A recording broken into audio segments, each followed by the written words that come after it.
Hello, YouTube. This is the Lone Pantheist. Okay, this is my third attempt at recording this. All right. Yes, this is just going to be sort of an update to some of my new subscribers, basically like what I stand for and stuff like that. So I guess I'll just go ahead and get started. Um, for one, you may notice in my description box, it says I'm an atheist pantheist. There's two reasons why it's still there. One is the fact that if I try to eliminate the atheist part, it still says there's too many words because I guess they changed the word count you can have. And that's been up there for a while, and there's a lot of stuff on there that was like combating a lot of the earlier videos that I did. So I'm gonna, go ahead and leave that up there so that if people watch my earlier videos, they know that they can go to that channel and just click it, and there's the links. But secondly, my atheist viewpoint is the fact that I don't believe in anything supernatural. I don't believe in religion. I don't believe in a personal God. I don't believe in prayers. I don't believe that anything is supernatural. I believe that supernatural or the spiritual is in fact very natural. I do not see a separation of the two.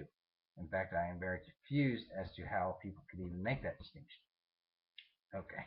But anyway, that said, I am a pantheist. I am very spiritual toward the universe. Okay, it is my origin, it is what I'm connected to, it is what makes us all connected. Science has validated that, philosophers have even talked about it throughout the past, and that is my beliefs that I hold true. Okay? Now, Marxism. Okay, I'm going to get into that. I am what you would call probably a soft Marxist. The difference between a soft Marxist and, say, a hard Marxist is the fact that a hard Marxist would advocate for communism and stuff like that. I don't, but I do recognize there is a class division. I do recognize there are classes. I do recognize there is a proletariat and there are progressives. Okay, that said, I do not think that the rich should give their money to the poor, all of their money to the poor, but I do think that the whole notion of there has to be absolute poverty or even relative poverty is absurd, especially in a rich country. I do not think that absolute poverty should exist. I do believe that there's ways to mend that. As for relative poverty, that is something subjective, and there is still ways to mend that as well. I do believe that college education up to a bachelor's degree should be free, much like high school is, because it is something that we are moving. We need more knowledge nowadays. We don't need less knowledge. So we need to expand the whole free what is free education thing. But people will be like, well, if everyone had a bachelor's degree, there'd be nobody to flip burgers or be janitors. Well, do we really need, do we really need McDonald's? Do we really need fast food? I'd much rather a person get a bachelor's degree, open up a business, and have a little bunch of mom and pop food chains around. Okay, I'd much rather have that than just some corporation. Um, I think that would actually be more beneficial. Now, as for alleviating poverty, because it sort of ties into that, I believe that a system which actually looks to give jobs to the poor or help them learn trades, which falls in the line of college as well, and helps them find jobs rather than have a welfare system, will work a lot better. Okay, even perhaps help them open up businesses. Now a lot of people will be like, well, that's too much government involvement, and that's one of the reasons why I don't classify myself as a libertarian, because they are blind to the fact that big corporations have made this impossible. The American dream is slowly but surely becoming even more and more hard to obtain because of big corporations. And there's not much difference between a big corporation and a big government. There really isn't. They both regulate freedom, um, just to a different scale.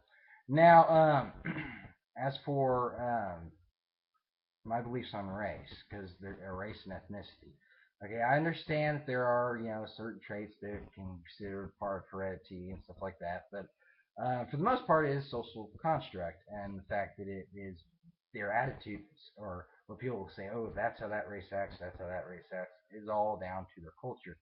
Now, cultures do tend to be similar in certain regions because, well, people tend to borrow some of the stuff from their neighboring cultures, which is why in Europe you have a bunch of people who have a very similar culture yet are from different countries and speak different languages. And they happen to look the same because, well, they're in the same environment. Same with Africa. Okay, same ordeal.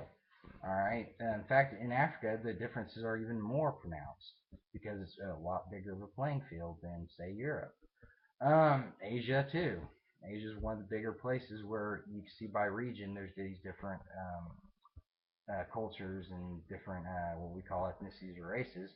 One in particular is the Persians, which a lot of people misconstrued as being um, Arabs, and they're not. They're actually part of the Indo-European group. They're not a part of the whole the Afro-Asiatic group, which is what the Arabs are, linguistic-wise. Which language groups I think are pretty much solid when it comes to if you ever want to find a broad definition for people, then that's what it is. Um, I mean, I do recognize that what people are saying about race, it's not about skin color, but it does tend to be more so about culture than it does about biology. Deep down, we are all part of the same nature. Every animal, every fish, every entity, living entity on this planet, has the same nature. Okay, I mean, you can't say this one's more peaceful, that one's more violent. Sharks peaceful. They're loners. They swim around all by themselves. They're not violent until they attack something when they're hungry. As for humans, the same rule can apply. It's usually based upon their culture, which would make them slightly more violent or slightly more peaceful. There does seem to be a medium. Now, you can't really judge a culture that participated in a war and judge it and say that's their culture for that time period. Wars are, of course, going to be more brutal than any other time frame. But at the same time, I do see as the world globalizes, we will become hopefully more peaceful. You can't. This whole notion of going back to the nation states days is over. Technology, we're too reliant on other countries. I'm not saying mass immigration is something that should be employed in every country. I'm just saying that, and for the most part, most of the objection on that is because of the culture. I'm just saying that you're going to have people who are meeting from other parts of the world and who are discussing things and who are going to live in other countries and stuff like that. That's just the new way of things. There's nothing really wrong with that, I don't think. Um, Maybe on a cultural level or a religious level, maybe, but not on a biological level. Because, like I said, we are all the same. We do have the same basic needs. I mean, we could unify, say we're white, and or some other people can unify, say we're black or red or whatever. That definition only works when there's an opposition. If everybody was white or everybody was black, nobody would identify with that because it'd be useless. It'd be like identifying as yourself as human. Okay, they would identify with differences because that's what people do. But anyway, that's all I have to say. YouTube, I'll probably update this video, but for now, see you later.